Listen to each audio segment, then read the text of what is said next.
Excuse me, officer. Yes, madam. Do you know Windsor Road? Windsor Road? Yes, I know Windsor Road very well.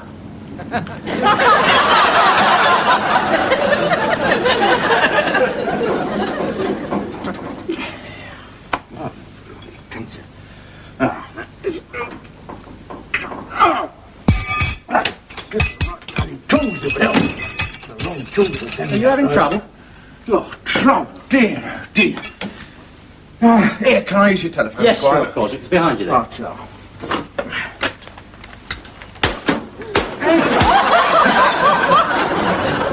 Can we have our ball back, please? Your ball? I'm sick and tired of throwing this ball back to you.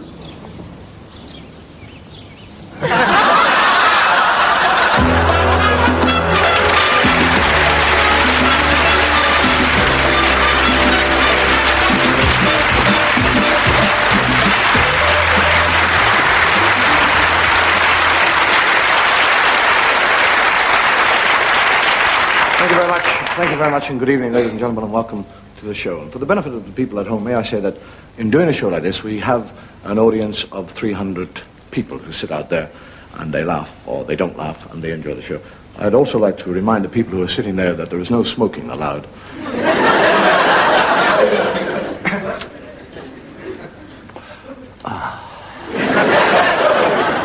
They're not allowed to bring drink into the studio either.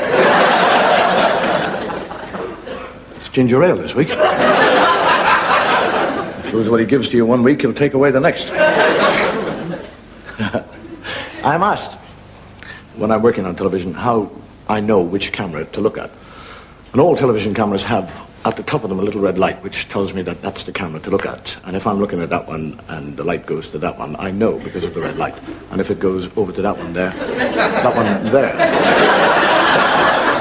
But there are times when you're doing that, that the director or the performer can either be a little bit ahead or behind one another. And it gets a bit in, because you're chatting, and it's over here, and good evening, and how are you? And you finish up looking like this.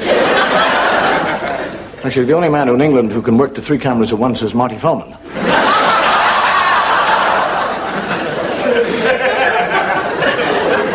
People, they ask me too, they say, how do people manage in dramatic scenes to bring tears to their eyes? How can actors turn on tears? Have you ever noticed when they are about to cry, they all go, and they come back and there's tears running out of their eyes. They've been pulling the hairs out of the nose.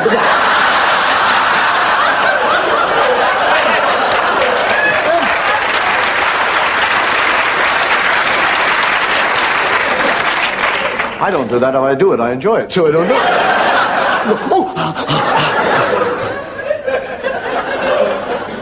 Well, no matter.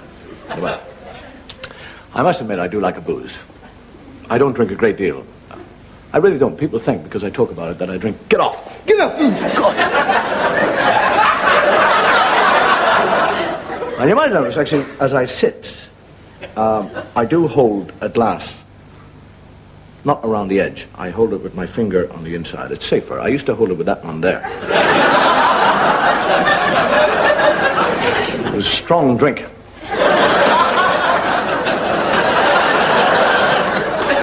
It's getting very difficult to drink nowadays. 2 fellas chatting, one said, what is this thing they call a breathalyzer? He says, it is a bag that can tell how much you drank. He said, I married one of those bloody things.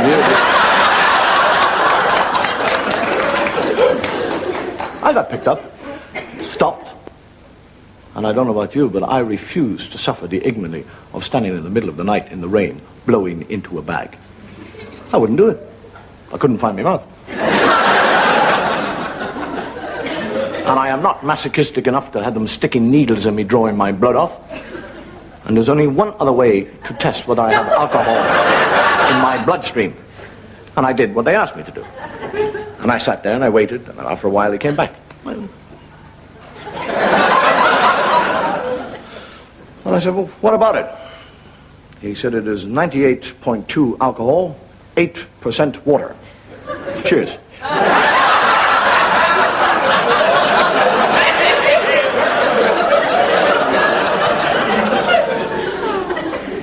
Get a fellow, little Englishman, slightly homesick in Paris. He gets a bit high.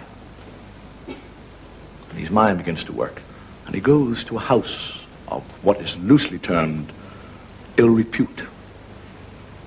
Puts down £100 and he said, I would like to spend a night with the ugliest woman that you have. And the madam said, but monsieur, for £100 you could have the most beautiful of ladies. He said, I don't want to make love, I'm just homesick.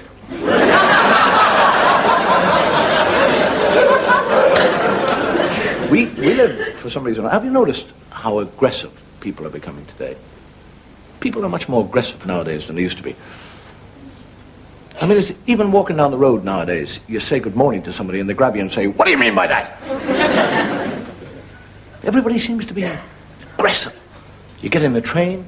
I was sitting in a train a couple of weeks ago, and there's a very large lady in one seat, some people standing, and a man sitting down, and she leant across and she said, if you were a gentleman, you would stand up and let one of those ladies sit down. And he said, if you were a lady, you'd stand up and let them both sit down.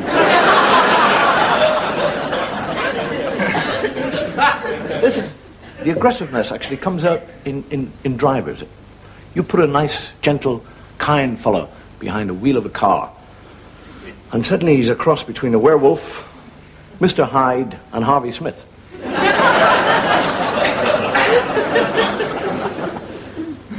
I tell you, if you're ever driving and there's somebody aggressive about, just wait by the lights when they're red. Sit on the inside lane and sit there and wait until they draw up on the outside.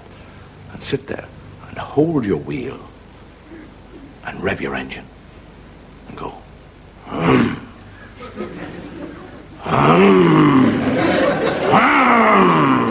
I guarantee you, in 10 seconds, he is looking at you going.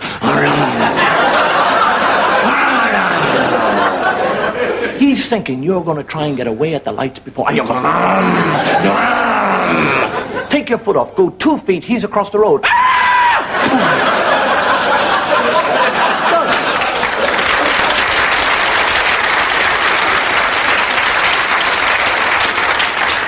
There was a time, actually, when aggressiveness was tempered by good manners in what we call the Code of Honor.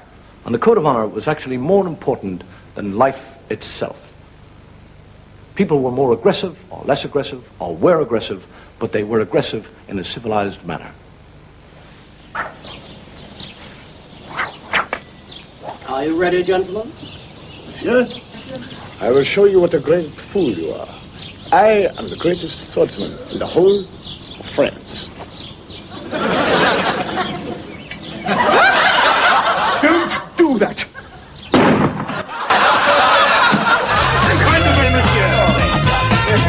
You only have a few seconds to live.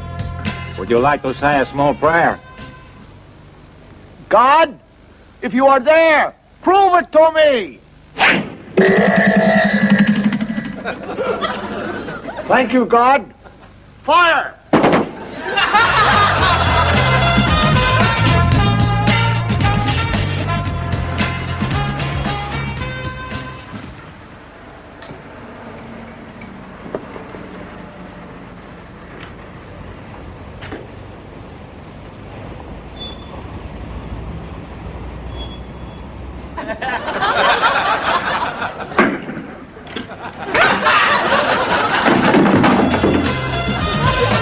Are you ready, gentlemen? Remember, this is a duel to the death. 10 paces, turn and fire.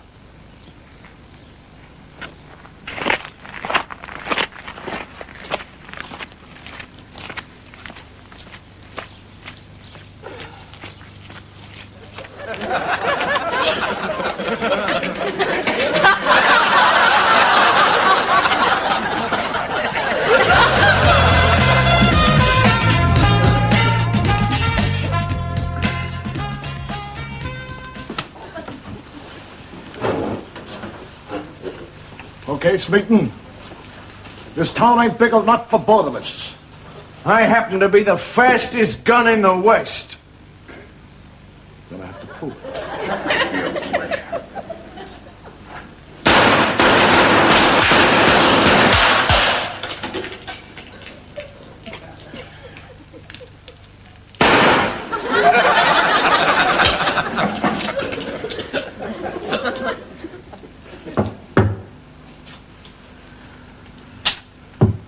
He might be the fastest gun in the West, but he sure is the worst shot.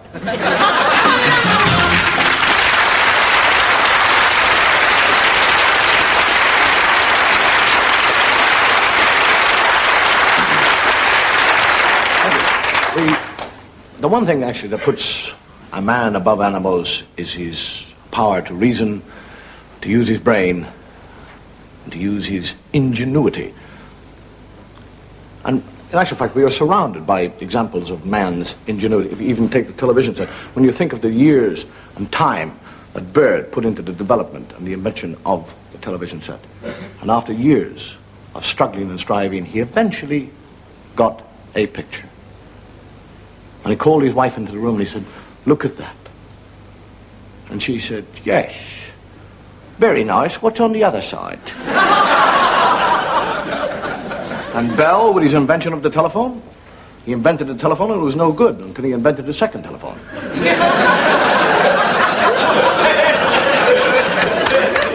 And then he invented the third telephone. And then he rang the second one and it was engaged.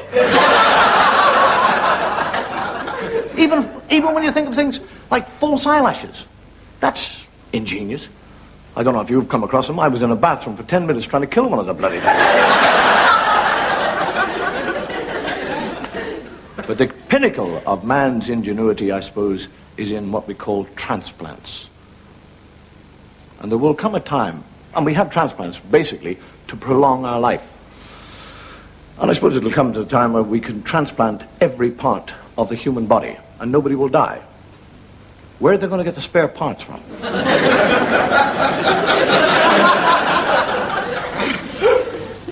Get the fellow who wants a brain transplant.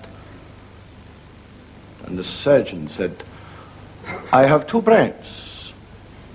Here I have two brains. This is the brain of a psychiatrist. This is the brain of a politician. The psychiatrist's brain is 300 pounds. The politician's is 1,000 pounds. And the man said, "Does that mean that the politician's brain is greater?" He said, "No, it has never been used."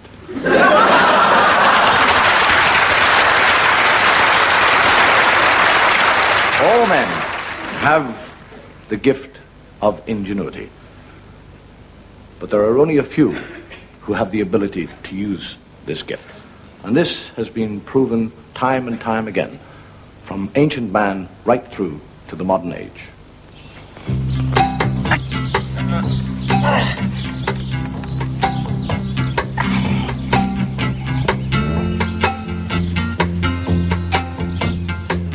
Will.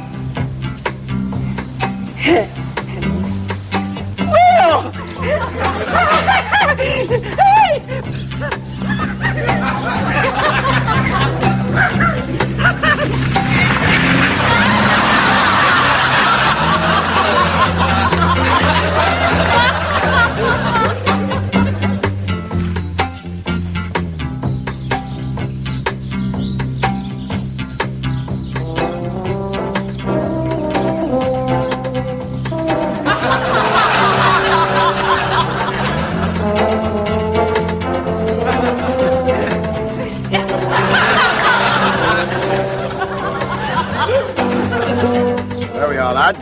My latest invention. An arrow to shoot round corners. That won't work, Robin. What do you mean it won't work? Well, an arrow shoots round corners, never. I'll just prove you wrong, little John. All right, then. This will be a great asset in our fight against the Normans. If it works. It works. You'll take those words back in a few minutes, little John. It won't work.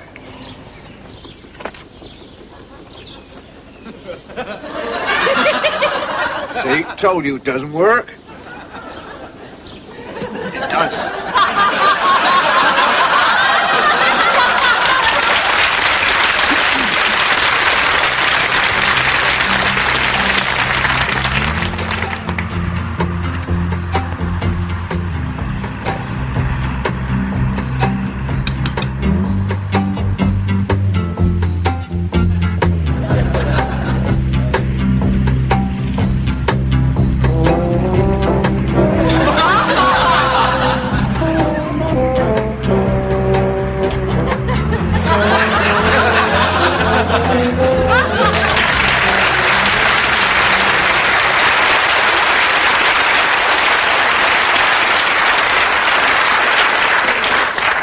might remember in the last show I talked about the joys and pleasures of sitting down and reading a good book.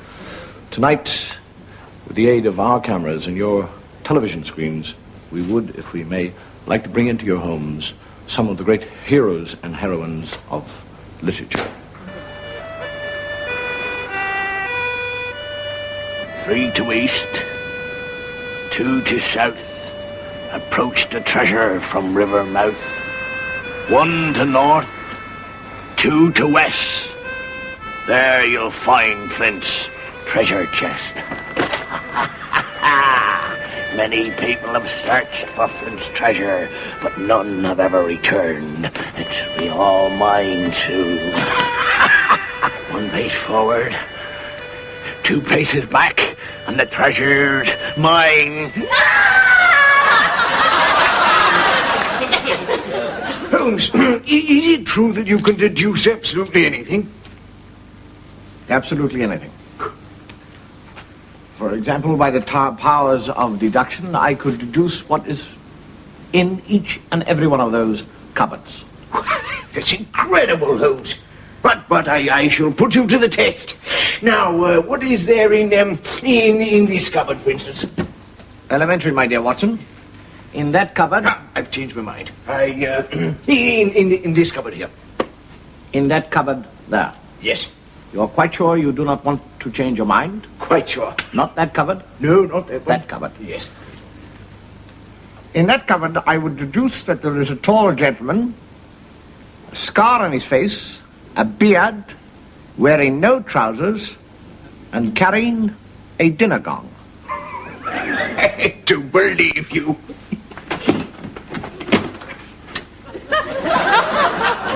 Good Lord. You're incredible, Holmes. I know. Absolutely incredible. God, dear.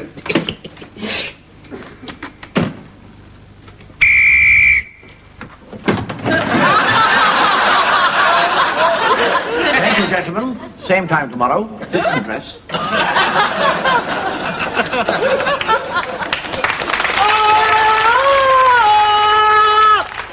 Me, Tarzan!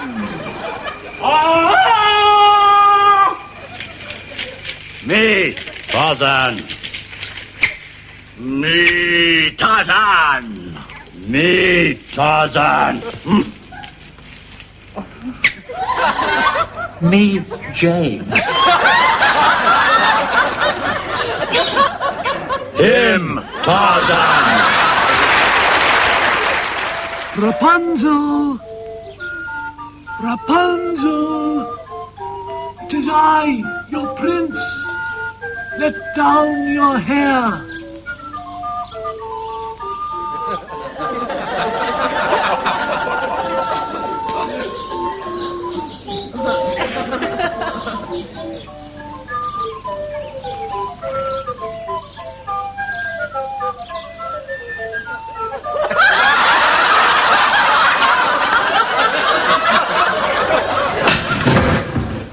There is no escape from the Chateau d'If, Monte Cristo.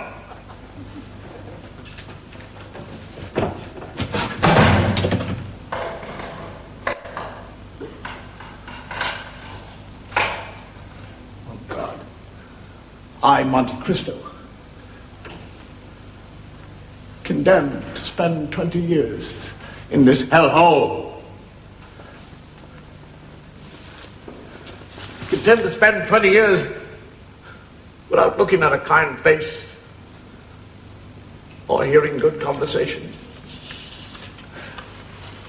Oh, God. Oh.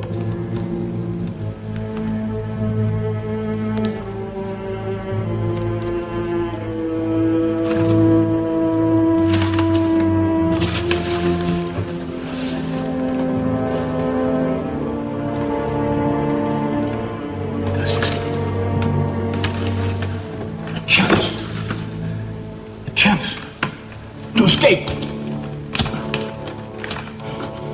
If I try,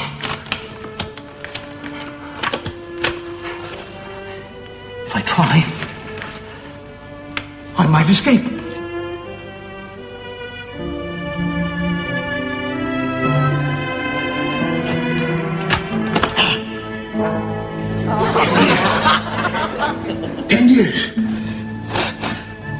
last, a stone. It's loose. Now all I have to do... Lift it.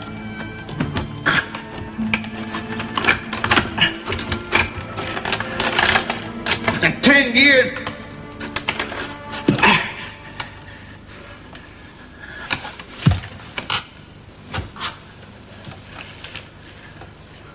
Freedom.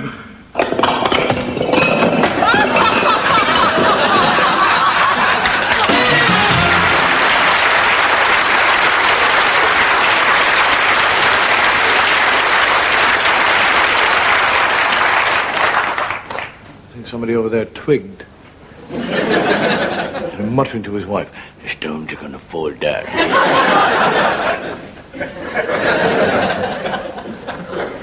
There's a story actually about a man who for years toured the variety halls doing his song and dance act.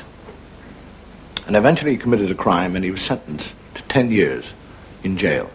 And it nearly drove him mad in the prison. And he schemed and he thought and he planned an escape. And after 2 years, he finally got through the bars. And on the night, he pulled the bars back, dropped down into the big yard, ran across the yard. And all of a sudden, escape. And the lights, boom, went on. A big searchlight hit him right against the wall. And he stood there and he went, "She's a mile."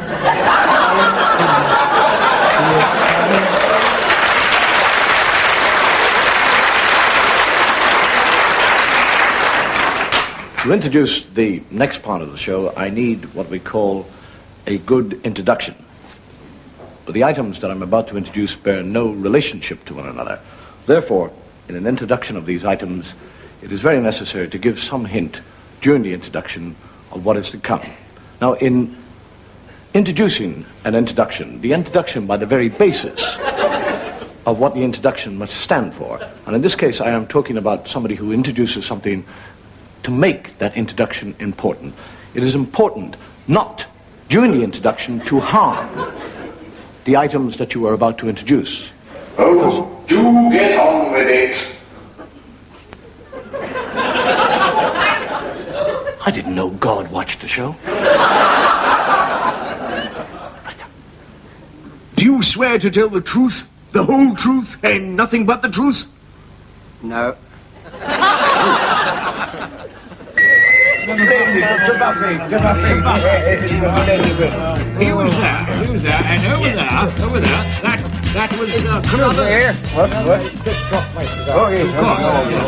Carruthers Smith. He was hyphenated. Dreadful. He wasn't one of my favorites. He had a reputation for scandal with women. I do. Woman. Oh, good Lord. Discuss it with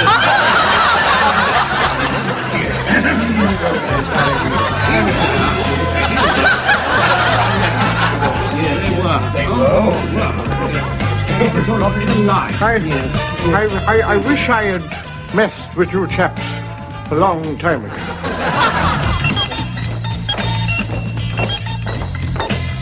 Give me the goal.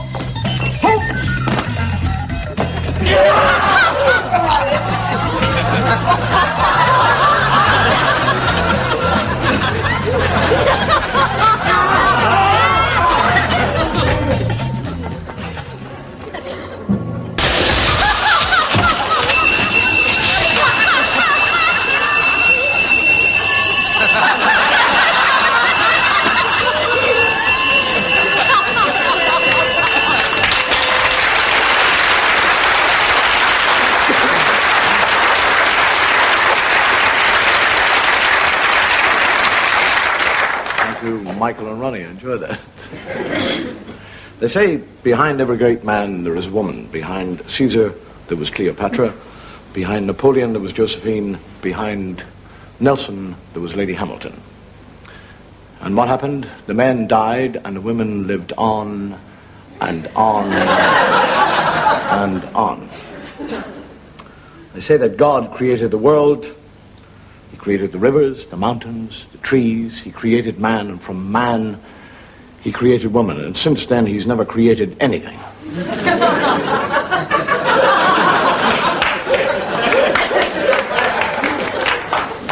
very different, actually. For example, you get the two women talking to one another and saying, I say, isn't that Mr. Carruthers across the road? Yes, he does. Yes, She said, doesn't he dress nicely? She said, yes, and very quickly, too.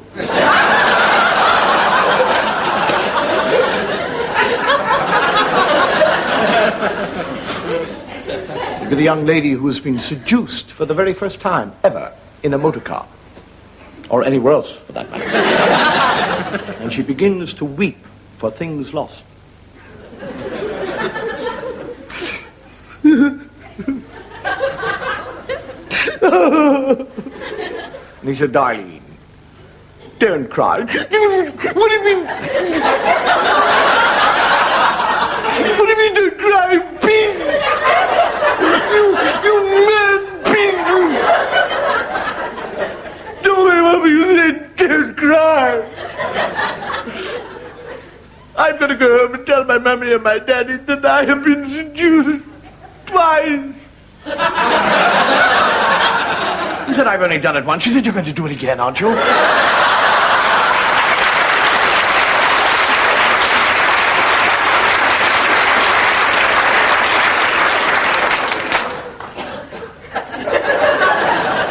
Despite what I say about women, what would we do without you? Despite of your kind of idiosyncrasies or your tantrums or your moods or your beauty, what would we do without you? It would be a queer world indeed. Come in.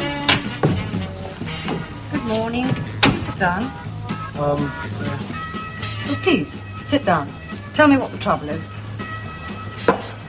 Well, I was expecting to see Dr. Palmer. I always see Dr. Palmer when I come to surgery. Oh, I see. Well, Dr. Palmer's away on holiday at the moment, and I'm looking after his patients for him. But don't let the fact that I'm a woman doctor embarrass you or inhibit you in any way. Anything you would say to Dr. Palmer, you can say to me. Gregory, I love you. I swore anybody who was unfaithful to me would die. You knew the consequences of your sin, and so you shall die. And you, Emily, and you, Maud, and Irene, and Jane, you shall all die. You're all warned. At last to hold you in my arms. After 5 long years in the Holy Land. After 5 long years of dreaming of this moment. At last, my lord, I've lain awake filled with a burning longing for my noble knight. And now at last, after 5 long years, our dreams are about to come true. Oh, my dear.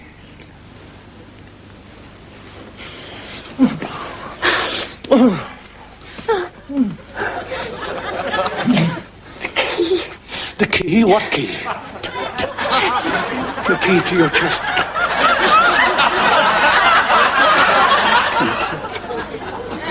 Oh, my God. I've left the bloody thing in Jerusalem. Fear not. I had a spare key cut years ago.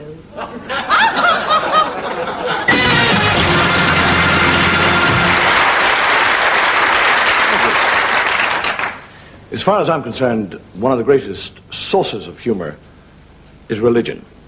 I don't say it's the safest, but is, to me, the greatest.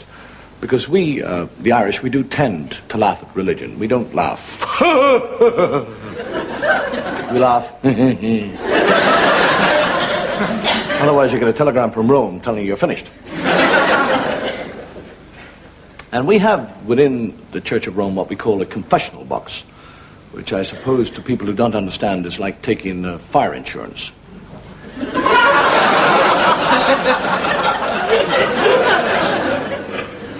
And you get the priest in there, and the young lady comes in there, and she says, Father, she said, I've been terrible sinful.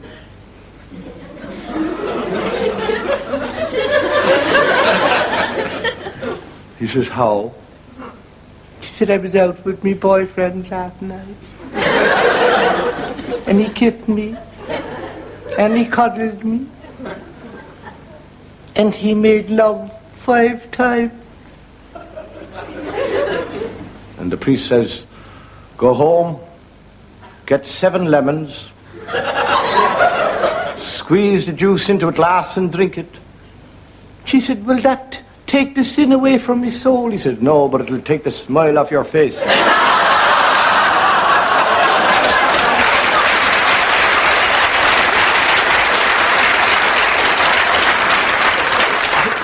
Actually, in telling gags about religion, I often wonder whether God has got a sense of humor. I hope he has. I'm in trouble if he hasn't.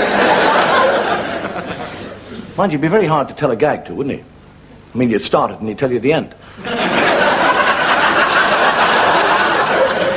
And you know something else I think about? Actually, I think about, does God believe in God?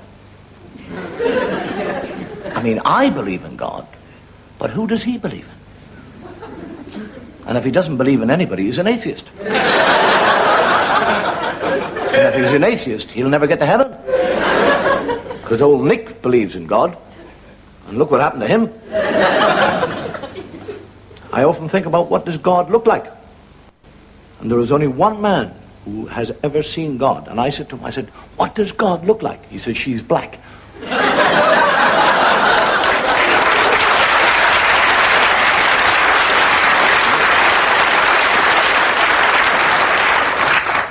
Why do I look for humor in religion?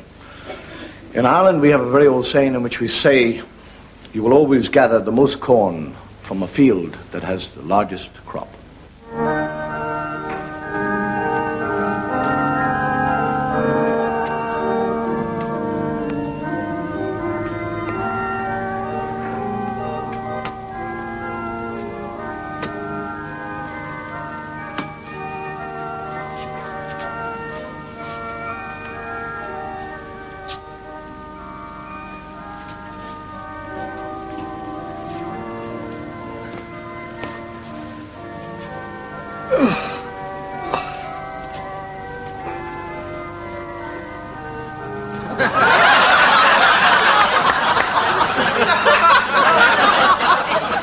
Would the mother of the child please step forward?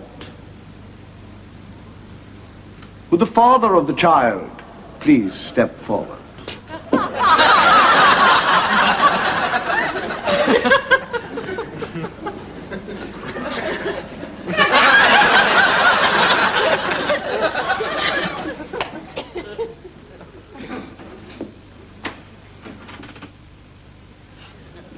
Are you ready, my son? Bless me, Father, for I have sinned. I did. Oh, I did. You did what? You know how it is, Father. I don't know how it is. We are all human in the eyes of God. I find this slightly embarrassing. Could you possibly keep your voice down, please?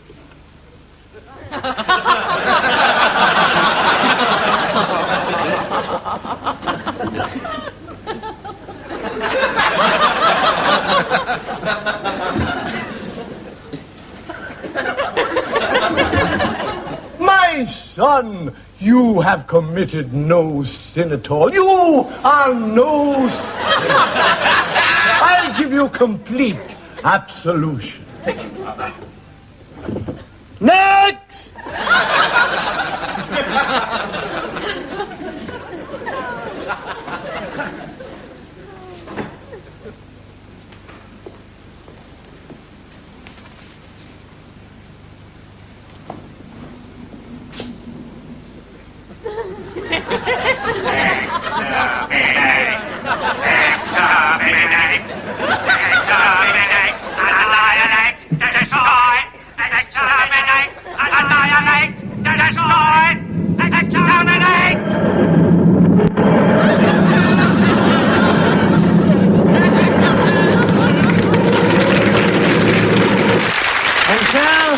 Say farewell to Sir Richard Transome, one of the greatest actors of our time. A man who entertained us all for over 60 years in his Shakespearean roles upon the London stage. So ends a great and illustrious career. And if I might be so bold as to use a theatrical term, may I say, Sir Richard Transome is about to take the final cut.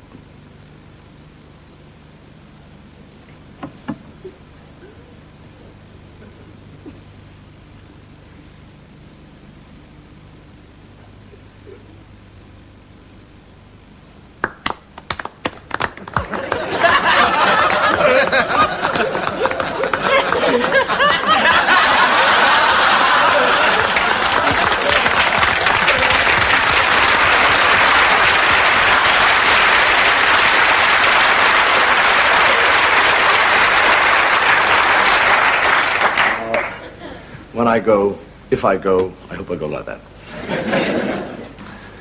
One of the most human emotions that a human being can have is the emotion of fear. It is also the most stimulating. For some reason or other, people love to be frightened. And are you surprised, actually, when you think about the stories our parents told us, and we in turn pass on to our own children. We tell them about horrible giants, sinister bogeymen, never sleeping crocodiles with empty tummies, wild wailing wolves and wicked witches who wish to catch little children, cook them and eat them. We create in them a fear of darkness and things that might go bump in the night. And they sit in their little beds with their little eyes wide open and their thumb. That's all they have for security. And they suck it. And then what do? We tell them about the great, long, red-legged scissorman, whose sole purpose in life is to come in and snip the thumbs off thumb-sucking children. And then we tuck them in, give them a kiss, and say, "Sleep well, darling." The Sandman is coming. He will come along and sprinkle sand into your eyes, and you will sleep. Have you ever tried to go to sleep with the thought of some lunatic walking about the house with a big bag of sand? It is said that we have nothing to fear but fear itself.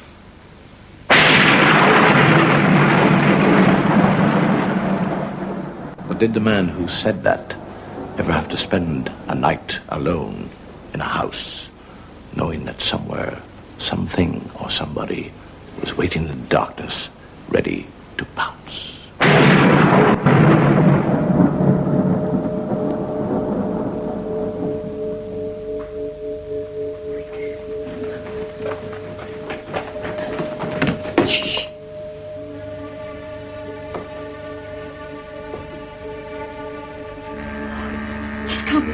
We must hide. Emma.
Daddy is good at hide and seek.